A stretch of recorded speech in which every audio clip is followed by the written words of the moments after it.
श्रोत्यानो, आज आम्ही लूका शुभवर्तमान ह्याच्या 6व्या अध्यायाला अभ्यासणार आहोत. जर आपणाजवळ नवीन करार आहे तर अवश्य उघडा लूका शुभवर्तमान 6वा अध्याय. मी आपली क्षमा मागते, कारण मागच्या कार्यक्रमात 5व्या अध्यायाची बरीच वचने मी आपणाकरिता वाचू शकले नाही. श्रोत्यानो, ह्या विशिष्ट वेळेतच आम्हाला हा अध्याय संपवावा लागला. वेळेअभावी सर्व वचने मी वाचू शकले नाही. मला खात्री आहे की आपण अवश्य मला क्षमा कराल. आम्ही पाहिलं होतं श्रोत्यानो, की अनेक लोकांना वाटतं की त्यांना पापक्षमेची गरज नाही, त्यांना तारणाची गरज नाही, कारण ते धार्मिक आहेत, चांगले आहेत, त्यांच्यामध्ये कुठलीच कमतरता नाही, पाप नाही आणि ते दुसऱ्यांहून चांगले आहेत. श्रोत्यानो, जर आपण स्वसंतोषी आहात, आपल्या वैयक्तिक गरजेला आपण ओळखीत नाही व स्वतःच निवडलेल्या मार्गावर आपण चालत आहात, तर ह्या सर्व गोष्टी आपणाला नाशाकडेच नेतील. जे स्वतःला निरोगी समजतात त्यांच्यासाठी प्रभू येशू जो महान वैद्य, तो काहीच करू शकत नाही. शास्त्री व पुरुषांनी नंतर विचारले की योहानाचे शिष्य व पुरुषांचे शिष्य उपवास का करतात, येशूचे शिष्य मात्र करीत नाहीत. श्रोत्यानो, उपवास करणे चांगले आहे, पण महत्त्वाची गोष्ट ही आहे की परमेश्वराचे वचन लोकांपर्यंत पोहोचवणे. आपण उपवास करा, कितीही शास्त्र वाचा किंवा कितीही दानधर्म करा, जर आपल्या जीवनाच्याद्वारे परमेश्वराचे वचन इतरांपर्यंत पोहोचत नाही आणि एक जिवंत साक्ष लोकांपर्यंत पोहोचत नाही, तर आपले सर्व काही करणे व्यर्थ आहे. आज परमेश्वर आपणातील प्रत्येकाशी बोलत आहे. श्रोत्यानो, नवीन वस्त्र आणि द्राक्षरसाच्या बुधल्याचा दृष्टांत देऊन प्रभू आम्हाला बरेच काही शिकवत आहे. लूका शुभवर्तमानात सांगण्यात आलेला हा पहिला दाखला आहे. स्वाभाविक मानवाला त्याचे जुने मार्ग पसंत असतात. त्याला त्याची जुनी दारू अर्थात त्याचा जुना धर्म आवडतो. लक्षात घेण्यासारखी महत्त्वाची गोष्ट म्हणजे की आमच्या प्रभूने मानवासाठी काही नवीन अर्थात शुभवर्तमान आणले आहे. तो ह्या जगात जुन्या कपड्यांवर ठिगळ लावण्याकरिता आला नाही. तो नियमशास्त्रात काही नवीन घालण्याकरिता आला नाही. वधस्तंभावर स्वतःचा प्राण देऊन पापांची खंडणी भरून देण्याकरिता तो आला. परंतु त्याने ह्यापेक्षाही अधिक काही केले आहे. तो मेलेल्यातून जिवंत झाला, जेणेकरून त्याची नीतिमत्वाची वस्त्रे आम्हाला घालता यावी. तो शुभवर्तमानाचा नवीन द्राक्षरस आम्हाला देतो. शुभवर्तमानाचा नवीन द्राक्षरस कृपेच्या नवीन बुधल्यात घालायला हवा, नियमशास्त्राच्या जुन्या बुधल्यात नाही. इफिस्करास पत्र 5वा अध्याय आणि 18वा वचन सांगतं. इफिस्करास पत्र 5वा अध्याय आणि 18वे वचन. द्राक्षरसाने मस्त होऊ नका, द्राक्षरसात बेतालपणा आहे, पण आत्म्याने परिपूर्ण व्हा. हाच संदेश प्रभू आज आम्हाला देत आहे. तो आम्हाला काही नवीन देण्यास आला. त्याच्यावरील विश्वासाद्वारे आम्हाला वाचवण्याकरिता तो आला. हा संपूर्ण अध्याय श्रोत्यानो एकाच गोष्टीकडे निर्देश करतो, ती ही की कोणत्या ना कोणत्या प्रकारे आम्ही शुभवर्तमान दुसऱ्यांपर्यंत पोहोचवावे, जेणेकरून प्रत्येक मानवाला ख्रिस्ताला स्वीकारण्याची अथवा नाकारण्याची संधी प्राप्त व्हावी. आज आम्हातील प्रत्येकाने हा निर्णय स्वतःविषयी करायचा आहे. आता आपण 6व्या अध्यायाकडे वळत आहोत. 6व्या अध्यायात शब्बाताच्या दिवशी शेतातली कणसे शिष्यांनी मोडली असताना येशू कशा प्रकारे त्यांना वाचवतो, 12 शिष्यांची निवड तो कशा प्रकारे करतो आणि सपाटीच्या जागेवरून त्याने जो संदेश दिला आहे त्याविषयी आम्ही पाहणार आहोत. दुसऱ्या शुभवर्तमानातील भागाचा ह्या ठिकाणी पुनर्उल्लेख आहे. शब्बात दिवशी येशूने जे कार्य केले त्यामधील ही पहिली घटना आहे जी शेतात घडली. 6वा अध्याय पहिली 5 वचने सांगतात, मग एका शब्बात दिवशी असे झाले की तो शेतामधून जाताना त्याचे शिष्य कणसे मोडून हातावर चोळून खाऊ लागले. तेव्हा पुरुषातील कोणी म्हणाले, शब्बात दिवशी जे करणे योग्य नाही ते तुम्ही का करिता? येशूने त्यास उत्तर दिले, दावीद व त्याच्याबरोबरची माणसे ह्यास भूक लागली तेव्हा त्यांनी काय केले? तो देवाच्या मंदिरात कसा गेला आणि ज्या समर्पित भाकरी याचकांशिवाय कोणीही खाऊ नयेत त्या घेऊन त्याने कशा खाल्ल्या व आपल्याबरोबरच्यांनाही कशा दिल्या, हे तुम्ही कधी वाचले नाही काय? आणखी तो त्यास म्हणाला, मनुष्याचा पुत्र शब्बाथाचा प्रभू आहे. खरं पाहता हे शिष्य मोशेचे नियमशास्त्र मोडीत नव्हते, कारण अनुवादाचे पुस्तक 23वा अध्याय 24 आणि 25 वचने सांगतात. अनुवादाचे पुस्तक 23वा अध्याय 24 आणि 25 वचने. आपल्या शेजाऱ्याच्या द्राक्षमळ्यात गेलास तर मनमुराद द्राक्षे खा, मात्र आपल्या भांड्यात काही घेऊ नको. आपल्या शेजाऱ्याच्या उभ्या पिकात तू गेलास तर वाटल्यास कणसे खुडून हातावर चोळ, पण आपल्या शेजाऱ्याच्या उभ्या पिकास विळा लावू नकोस. ह्यावरून स्पष्ट होतं श्रोत्यांनो की ह्यांनी मोशेचे नियमशास्त्र मोडले नव्हते. पुरुषांचे स्वतःचे स्पष्टीकरण होते आणि त्यांनी म्हटले की हे मोशेचे नियमशास्त्र पाळत नाहीत. प्रभू येशूने ते शब्बात मोडीत आहेत किंवा नाही ह्यावर जोर दिला नाही, परंतु दाविदाच्या जीवनातली घटना त्याने सांगितली, जिथे त्याने निश्चितच मोशेचे नियमशास्त्र मोडले, तरी सुद्धा तो नीतिमान ठरला. त्याचा मुद्दा होता की देवाच्या सेवकांवर जेव्हा कठीण परिस्थिती येते तेव्हा नियम जबरदस्तीने त्यांच्यावर लादण्यात येऊ नयेत. अर्थातच ह्यावेळी शिष्यांना भूक लागलेली होती. येशूच्या मागे चालण्यासाठी त्यांना किंमत मोजून द्यावी लागली होती. आता सभास्थानातील शब्बात दिवशी घडलेली एक घटना आमच्या समोर लूक ठेवीत आहे. 6 ते 11 वचने वाचूया. नंतर दुसऱ्या एका शब्बात दिवशी असे झाले की तो सभास्थानात जाऊन शिकवित असता तेथे उजवा हात वाळलेला असा एक माणूस होता. तेव्हा शास्त्री व पुरुषी त्याच्यावर दोष ठेवावयास सापडावा म्हणून तो शब्बात दिवशी रोग बरा करतो की काय हे पाहावयास टपून राहिले. परंतु त्याने त्यांचे विचार ओळखून त्या हात वाळलेल्या माणसाला सांगितले, उठ व मध्ये उभा राहा. मग तो उठून उभा राहिला. तेव्हा येशू त्यांना म्हणाला, मी तुम्हास विचारतो, शब्बात दिवशी बरे करणे योग्य किंवा वाईट करणे योग्य? जीव वाचविणे योग्य किंवा त्याचा नाश करणे योग्य? मग त्याने सभोवती त्या सर्वांकडे पाहून त्याला सांगितले, आपला हात लांब कर. तेव्हा त्याने तसे केले आणि त्याचा हात बरा झाला. मग त्यांचे डोके फिरले व येशूचे काय करावे ह्याविषयी ते आपसात विचार करू लागले. श्रोत्यानो, वाळलेल्या हाताच्या व्यक्तीला त्यांनी त्या ठिकाणी मुद्दामून बसवले. त्यांना माहीत होते की येशू सामर्थ्यवान आहे. खरे पाहता असे करून त्यांनी येशूचा आदरच केला, त्याचे अभिनंदन केले. त्यांनी विश्वास केला की तो त्याला बरे करू शकेल.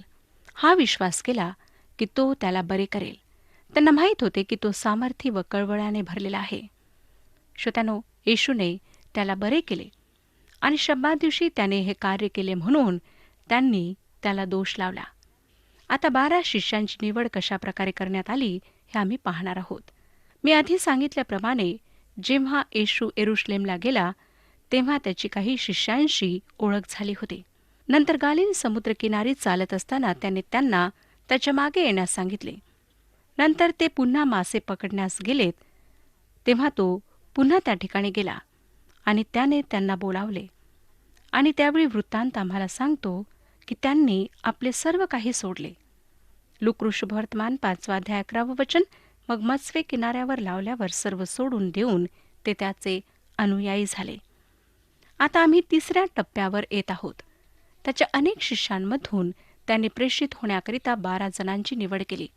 12 ते 16 वचने सांगतात, त्या दिवसात असे झाले की एकदा तो प्रार्थना कराव्यास डोंगरावर गेला आणि रात्रभर देवाची प्रार्थना करीत राहिला. मग दिवस उगवल्यावर त्याने आपल्या शिष्यास बोलावले आणि त्यातून पुढील 12 जणांस निवडून त्यास प्रेषित असे नावही दिले. शिमोन, ह्याला त्याने पेत्र हेही नाव दिले, व त्याचा भाऊ अंद्रिया, याकोब, योहान, फिलिप, बर्थलमै, मत्तै, थोमा, अल्फेचा मुलगा याकोब, जिलोत म्हटलेला शिमोन, याकोबाचा मुलगा यहुदा आणि जो पुढे द्रोही निघाला तो यहुदा इस्करियोत. लक्षात घ्या की येशूने पूर्ण रात्रभर देवाजवळ प्रार्थना केली. का? कारण तो प्रेषित म्हणून 12 जणांची निवड करणार होता. निवड करण्यापूर्वी पूर्ण रात्र त्याने प्रार्थनेत घालवली. त्यापैकी एक विश्वासघाती निघाला. दुसऱ्याने त्याला नाकारले, परंतु नंतर पश्चाताप केला. लक्षात घ्या श्रोत्यानो की देवाचे लोक नेहमी निवडलेले असतात. अनेक उमेदवार निश्चित असू शकतील, परंतु योहान शुभवर्तमान 15वा अध्याय 16 वचन काय सांगतं ते पहा. तुम्ही मला निवडले नाही तर मी तुम्हाला निवडले व तुम्हाला नेमले आहे. ह्यात हेतू हा की तुम्ही जाऊन फळ द्यावे, तुमचे फळ टिकावे आणि जे काही तुम्ही माझ्या नावाने पित्याजवळ मागाल ते त्याने तुम्हाला द्यावे. ही गोष्ट माझ्यासाठी अत्यंत समाधानाची आहे. श्रोत्यानो, मी जेव्हा एका शाळेत शिक्षिकेचे काम करीत होते तेव्हा देवाने मला त्याच्या सेवेसाठी पाचारण केले. मी कधी स्वप्नातही विचार केला नव्हता की अशा प्रकारे मी इतरांना त्याचे शुभवर्तमान सांगू शकेन. मी त्याला बोलावले नाही, परंतु त्याने मला बोलावले. नेहमीच मला ह्याविषयी आनंद वाटतो, कारण त्याने मला बोलावले आणि तो माझ्यासाठी जबाबदार आहे. हे फार विलक्षण आहे व मला समाधान देणारे आहे. प्रभू येशूसाठी ह्या 12 प्रेषितांची निवड करण्यापूर्वी संपूर्ण रात्र प्रार्थनेमध्ये घालवणे आवश्यक आणि योग्य होते. लक्षात ठेवा श्रोत्यानो, की देवाच्या कार्यासाठी निवडण्यात आलेले लोक प्रार्थनेच्या आधारावर निवडलेले असायला हवेत. कुठलाही निर्णय घेण्यापूर्वी आम्ही देवाच्या सहवासात प्रार्थनेमध्ये पर्याप्त वेळ घालवला पाहिजे. 17 ते 19 वचने. येशू त्यांच्याबरोबर खाली उतरून सपाटीच्या जागेवर उभा राहिला आणि त्याच्या शिष्यांचा मोठा समुदाय आणि सर्व यहुदिया व येरुशलेम येथून व सोर व सिदोन ह्याकडल्या समुद्र किनाऱ्यापासून त्याचे श्रवण करावयास व आपले रोग बरे करून घ्यावयास जे लोक आले होते त्यांचा मोठा जमाव तेथे उभा होता. तेव्हा जे अशुद्ध आत्म्यांनी पिडलेले होते त्यास त्याने बरे केले. तेव्हा सर्व समुदायाची त्याला स्पर्श करण्याची धडपड चालली होती, कारण त्याच्यातून सामर्थ्य निघून ते सर्वांस निरोगी करीत होते. मी आधी सांगितल्याप्रमाणे असंख्य लोक ह्यावेळी बरे झाले. ज्यांना प्रभूने बरे केले त्यांना काहीच करण्याची गरज पडत नसे. दुरून सुद्धा प्रभू त्यांना आरोग्य देत असे. श्रोत्यानो, आज जर आपण आजारी आहात तर विश्वासाने ख्रिस्ताजवळ या. तो महान वैद्य आहे. तो तुमच्यापासून काहीच मागणार नाही. त्याच्याजवळ जाण्याकरिता तुम्हाला कुठल्याही मध्यस्थाची किंवा काहीही करण्याची गरज नाही. विश्वासाने त्याच्याजवळ या. हा जो उपदेश आहे तो सपाटीच्या जागेवरून देण्यात आला आहे. मत्तेमध्ये अशाच प्रकारचा संदेश डोंगरावरून प्रभूने दिला. दोन्ही उपदेशातल्या सारखेपणावरून आम्ही हे समजू शकतो की प्रभू आपली शिकवण पुन्हा आणि पुन्हा देत असे.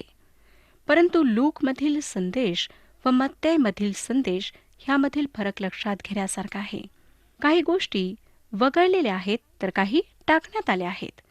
आशीर्वाद, शोक आणि न्याय ह्या ठिकाणी स्पष्ट दिसतो. 20 ते 22 वचने सांगतात, तेव्हा त्याने आपल्या शिष्यांकडे दृष्टी लावून म्हटले, अहो दीनांनो, तुम्ही धन्य, कारण देवाचे राज्य तुमचे आहे. अहो जे तुम्ही आता भुकेले आहात ते तुम्ही धन्य, कारण तुम्ही तृप्त व्हाल. अहो जे तुम्ही आता रडता ते तुम्ही धन्य, कारण तुम्ही हसाल. मनुष्याच्या पुत्रामुळे लोक तुमचा द्वेष करतील, तुम्हास वाईट टाकतील, तुमची निंदा करतील आणि तुमचे नाव वाईट म्हणून टाकून देतील, तेव्हा तुम्ही धन्य. श्रोत्यानो, ह्या वचनापर्यंत लूक व मत्तेमधील संदेश सारखेच आहेत. प्रभूने अशा प्रकारची शिक्षण अनेक ठिकाणी दिले, परंतु वेगळ्या प्रकारे. 23व्या वचनापासून एक नवीन विचार मांडण्यात आला आहे. 23वं वचन, त्या दिवशी आनंदित होऊन उड्या मारा, कारण पहा स्वर्गात तुमचे प्रतिफळ मोठे आहे. त्यांचे पूर्वज संदेष्टास असेच करीत असत. या वचनात लोकांनी संदेष्टांचे कसे स्वागत केले व त्यांच्याशी कसा व्यवहार केला हे सांगण्यात आले आहे. खरे भविष्यद्वक्ता देवाच्या वतीने बोलत, परंतु त्यांचा छळ झाला. खोटे भविष्यद्वक्ता देवाविषयी खोटे सांगत, परंतु लोक त्यांच्याविषयी संतुष्ट होते. लोक त्यांचा सन्मान करीत. खऱ्या भविष्यद्वक्तांचा देवावर दृढ विश्वास व भरोसा असायला हवा, जो ज्या गोष्टी आहेत, ज्या अनंतकालीन गोष्टी आहेत, त्या पलीकडे सुद्धा पाहू शकतो. ह्याद्वारेच मानव परमेश्वराप्रती सत्यनिष्ठ राहू शकतो. 24 ते 28 वचने वाचूया. परंतु तुम्हा धनवानांची केवढी दुर्दशा होणार, कारण तुम्ही आपले सांत्वन भरून पावलाच आहात. अहो जे तुम्ही आता तृप्त झाला आहात त्या तुमची केवढी दुर्दशा होणार, कारण तुम्हाला भूक लागेल. अहो जे तुम्ही आता हसता त्या तुमची केवढी दुर्दशा होणार, कारण तुम्ही शोक कराल व रडाल. जेव्हा सर्व लोक तुम्हास बरे म्हणतील तेव्हा तुमची केवढी दुर्दशा होणार. त्यांचे पूर्वज खोट्या संदेष्टास असेच म्हणत असत. शत्रूंवर प्रेम करण्याविषयी पुढे सांगण्यात आले आहे. परंतु तुम्हा ऐकणाऱ्यास मी सांगतो, तुम्ही आपल्या वैऱ्यांवर प्रीती करा. जे तुमचा द्वेष करीतात त्यांचे बरे करा. जे तुम्हा शाप देतात त्यास आशीर्वाद द्या. जी तुमची निर्भत्सना करीतात त्यांच्यासाठी प्रार्थना करा. श्रोत्यानो, आम्हाला दिसतं की जगातील लोकांनी खोट्या भविष्यद्वक्त्यांना नेहमीच चांगले म्हटले. त्यांना जे हवे ते त्याने सांगितले तर हे लोक त्या भविष्यद्वक्त्याला भरपूर पैसा देत असत. प्रभू येशू हे स्पष्ट करीत आहे की अशा व्यक्तीला परमेश्वराकडून काही मिळेल ही अपेक्षा त्याने करू नये. खोटे भविष्यद्वक्ता नेहमीच जगात प्रसिद्ध होतात, परंतु देवाकरिता ते बेकाम असतात. ह्या जगात त्यांच्यासाठी खूप आनंद असेल, पण स्वर्गात त्यांना रडावे लागेल. त्याला जरी शारीरिक भोजन पर्याप्त मिळत आहे तरी आत्मिक रूपाने त्याची उपासमार होईल. आज देवहीन धनवानांविषयी फार कमी बोलल्या जाते. प्रभूने त्यांच्याविषयी पवित्र शास्त्रात म्हटले, परंतु तुम्हा धनवानांची केवढी दुर्दशा होणार, कारण तुम्ही आपले सांत्वन भरून पावलाच आहात. आज जितका पाखंडीपणा धनवानांमध्ये आढळतो तितका कुठल्याच लोकांमध्ये नाही. ते देवाच्या सेवकांना पैसे देऊन स्वतःच्या संतुष्टीकरिता त्यांना उपयोगात आणतात. काही लोक अपवाद आहे श्रोत्यानो, हे खरे, पण अधिकांश लोक अशाच प्रकारचे आहेत. 29 ते 31 वचने सांगतात, जो तुझ्या एका गालावर मारतो त्याच्यापुढे दुसराही कर, आणि जो तुझा अंगरखा हिरावून घेतो त्याला तुझी बंडीही घेऊन जाण्यास विरोध करू नको. जो कोणी तुझ्याजवळ मागतो त्याला दे, आणि जो तुझे काही हिरावून घेतो त्याच्यापाशी ते परत मागू नको. लोकांनी तुम्हाशी जसे वर्तन करावे म्हणून तुमची इच्छा असेल तसेच तुम्हीही त्यांच्याशी वर्तन करा. श्रोत्यानो, जे देवाचे सेवक प्रसिद्धी करू पाहतात ते पापाचा उल्लेख करणे टाळतात. काही लोक इकडच्या तिकडच्या गप्पा मारून पापाचा भयंकर पापीपणा कमी करून मांडतात. अनेक आधुनिक उपदेशकांच्या मते पाप देवाविरुद्ध अपराध नाही. परमेश्वर पापाचा तिरस्कार करतो आणि यहोवा युद्ध करणारा आहे असे म्हणण्यास असे लोक घाबरतात. देवाच्या दृष्टीत योग्य ठरण्यास आपण अहंभावाची प्रशंसा करू शकत नाही, गर्वाला शाबासकी देऊ शकत नाही, पापावर हसू शकत नाही, पापाच्या भयंकर कॅन्सरवर मरमपट्टी करू शकत नाही. आपण कुठल्याही प्रकारे ह्यापासून वाचू शकत नाही. आपणाला वधस्तंभाच्या पायथ्याशी अवश्य यावे लागेल. तेथे परमेश्वर एक ऑपरेशन करेल व ख्रिस्तामध्ये आपणाला नवीन सृष्टी बनवेल. 32 पासून 36 वचने मी आपणाकरिता वाचत आहे. जे तुमच्यावर प्रीती करीतात त्यांच्यावर तुम्ही प्रीती केली तर त्यात तुमचा उपकार तो काय? कारण पापी लोकही आपणावर प्रीती करणाऱ्यांवर प्रीती करीतात. जे तुमचे बरे करीतात त्यांचे तुम्ही बरे केले तर त्यात तुमचा उपकार तो काय? पापी लोकही तसेच करीतात. ज्यांच्यापासून परत मिळण्याची आशा आहे त्यास तुम्ही उसने दिले तर त्यात तुमचा उपकार तो काय? जितके दिले तितके परत मिळण्याच्या आशेने पापी लोकही पापी लोकांस उसने देतात. तुम्ही तर आपल्या वैऱ्यांवर प्रीती करा, त्यांचे बरे करा, निराश न होता उसने द्या, म्हणजे तुमचे प्रतिफळ मोठे होईल आणि तुम्ही परस्पराचे पुत्र व्हाल. कारण तो कृतज्ञ व दुर्जन ह्यावरही उपकार करणार आहे. जसा तुमचा पिता दयाळू आहे तसे तुम्हीही दयाळू व्हा. नंतर श्रोत्यांनो, 37 पासून पुढच्या वचनांमध्ये इतरांचे दोष काढण्याबाबत वचनांमध्ये सांगण्यात आले आहे. वचन आम्हाला सांगतं, तुम्ही कोणाचे दोष काढू नका, म्हणजे तुमचे दोष कोणी काढणार नाही. कोणाला दोषी ठरवू नका, म्हणजे तुम्हाला कोणी दोषी ठरविणार नाही. क्षमा करा, म्हणजे तुमची क्षमा होईल. द्या, म्हणजे तुम्हास दिले जाईल. चांगले माप दाबून, हालवून व शीक भरून तुमच्या पदरी घालतील. कारण ज्या मापाने तुम्ही मापून द्याल त्याच मापाने तुम्हाला परत मापून देण्यात येईल. श्रोत्यानो, ह्या सर्वांद्वारे आम्हाला एक फार चांगली शिकवणूक प्रभू देत आहे. नंतर 39 ते 45 वचने सांगतात, त्याने त्यास दाखलाही दिला की आंधळाच आंधळ्याला वाट दाखवून नेऊ शकतो काय? दोघेही खाचेत पडतील की नाही? शिष्य गुरुपेक्षा श्रेष्ठ नाही. पूर्ण झालेला प्रत्येक शिष्य आपल्या गुरुसारखा होईल. तू आपल्या डोळ्यातले मुसळ ध्यानात न आणता आपल्या भावाच्या डोळ्यातले कुसळ का पाहतोस? अथवा तू आपल्या डोळ्यातले मुसळ न पाहता आपल्या भावाला कसे म्हणशील की भाऊ, तुझ्या डोळ्यातले कुसळ मला काढू दे?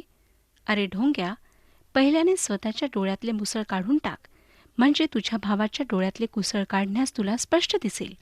ज्याला वाईट फळ येईल असे कोणतेही चांगले झाड नाही, तसेच ज्याला चांगले फळ येईल असे कोणतेही वाईट झाड नाही.